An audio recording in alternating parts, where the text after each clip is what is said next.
Now, the situation at the SABC is one where a whole host of money has certainly been needed, whether it be 3 billion, whether it be 6.8 billion. That bailout is certainly the question top of mind.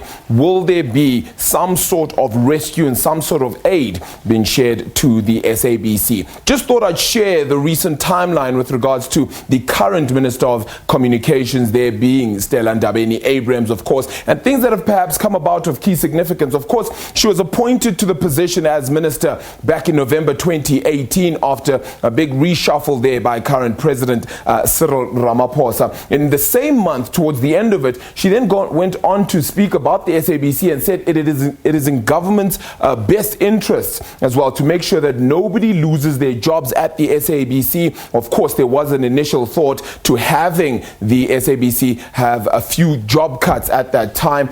Later on then she went on to say in December still of 2018, so late last year, still saying the minister says no retrenchments will be made at the SABC. But that was counter to what the board had said at the time, saying even if a bailout was to come to the fore, the one thing they wanted was to certainly reduce the staff count at the SABC. But in Jan, things came to a loggerhead and SABC was then declared technically insolvent and really was going to struggle to be paying salaries and other debtors throughout the rest of the year. Late that same month in January, the SABC said it would halt the retrenchment process pending a skills audit and then required staff to, of course, hand in a few documents with regards to that and ensure that the skills audit itself took complete effect. Now, moving over to how things have fared for the remainder of this year as well. In March 2019, the minister went on to announce interim relief for the SABC from National Treasury. That was all aimed at, of course,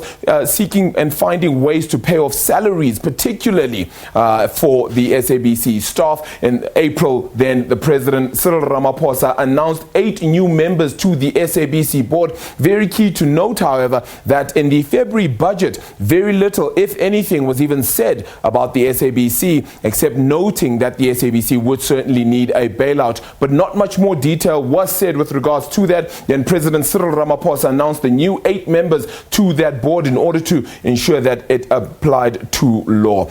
In May this year, the minister then promised that the SABC will indeed be receiving a bailout, and she said that this would happen in the space of a week. This was done on May the 17th. That would mean that a week later, the bailout would have certainly come through, dependent on the processes, of course, of government. That did not come to the fore. But in June, she went on to say that despite not receiving that bailout, there would be no blackout for the SABC, and things would continue to still function for the parastatal. In June as well, she did go on to say that the SABC's employees would get some sort of money as well, and we were able to find out that indeed salaries were paid for the month of June, while in the month of July, early this month, SABC said, the minister saying that the SABC must adhere to requirements for a bailout to, of course, come into effect. And we've seen there that the union, BIMAO, has certainly asked the minister,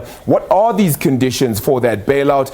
Indeed, even the chairperson of the SABC saying that turnaround strategy is in fact there, and there actually is one, and that to say that the SABC does not have one would be incorrect. Let's remember she also said yesterday that indeed National Treasury has rejected the turnaround strategy and that more would need to be said. There was, of course, a meeting scheduled between the Minister of Communications, Stella Ndabeni-Abrahams, and the Finance Minister, Tito Mboweni. The outcome of that is yet to be heard and known, and as to whether press freedom continues in the form of the South African Broadcasting Corporation is yet to be seen, and that will certainly be of keen interest, not just to the staff, but certainly to South Africa as a whole.